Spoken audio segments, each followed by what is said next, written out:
This is a story about someone I was not able to help. I mean, we've told you some great stories. I've told you some great stories of people I've helped. There are some people that I can't help. And this story, you kind of saw it coming.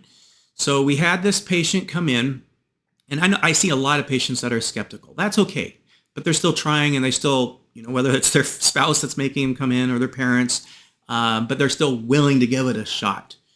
This patient came in. She had what's called multiple chemical sensitivities, which I've seen that a lot. But multiple chemical sensitivities is a lot of allergies, but there's a lot more going on there. In fact, I got another story of a guy that had it that couldn't work, was bedridden for years, and he was just living off the state, and he never, ever left his house. We ended up treating him. Long story short, he actually was able to go back to work. And it was pretty cool because not only did he go back to work, he was able to move to a state where he got this amazing job. He could leave his house now. He can enjoy life. He wasn't 100% better because he didn't have much money, so we didn't get to do all of his treatments. But he was dramatically better. In fact, one day he ended up calling us and he asked for his money back. And I'm talking to him. I'm like, well, we don't have refunds. We don't give refunds. We spend a lot of time and work and energy with you, and you didn't even finish it all. Do you get a refund from your medical doctor or your dentist? Do you get a refund from any doctor that you're working with? That doesn't exist. But he wanted a refund. And so I started talking with him, and I said, do you remember when you started? Because I always keep notes. I said, how you couldn't even leave your house. You were so bedridden. You hadn't worked in 2 years. You haven't left your house in 2 years. I said, do you remember that? And he just literally, because we always kind of forget how bad we were. And he just literally went, oh my gosh, Dr. Foster, you're right. I forgot I was that bad. And he just went, never mind. I don't want a refund. You did a great job.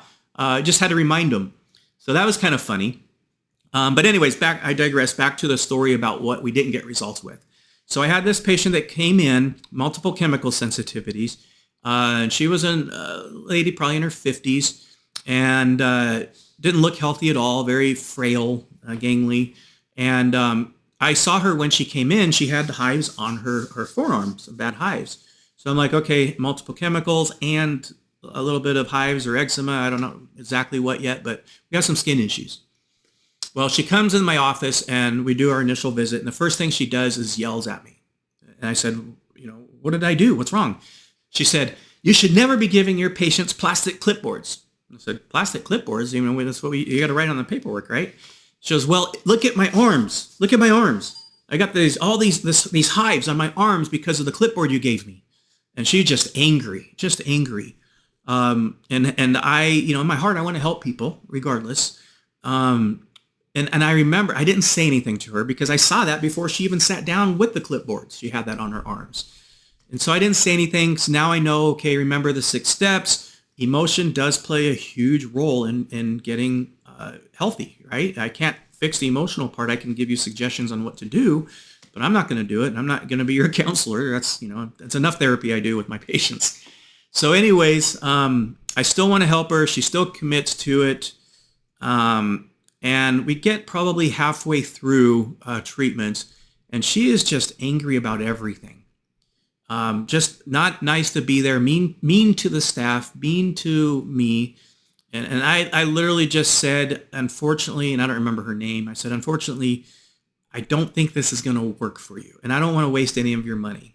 So what I ended up doing is I gave her money back. So, because I knew she was financially tight and I knew that would just throw a whole nother wrench in the game of life. So I actually refunded her for the few treatments that we did because I knew this wasn't going to work out. Even though I did spend time and I don't normally give refunds.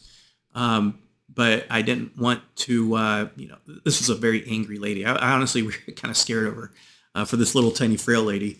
So we gave her a refund. So that's a story of somebody that we couldn't help. Now, I did give her suggestions on doing some healing codes and therapies and stuff like that. I said, because we need to work on other factors still. And, at some point, if you feel like you want us to come back and we can talk, we'll talk, which in my head, I'm thinking, please don't come back. But anyway, she never came back. So I don't know what happened with her and what's going on, but we have seen many patients with multiple chemical sensitivities that we have gotten better, but they all had a very positive outlook and hope of getting better. They weren't coming in thinking there's nothing we can do and angry and frustrated with us immediately out of the gates.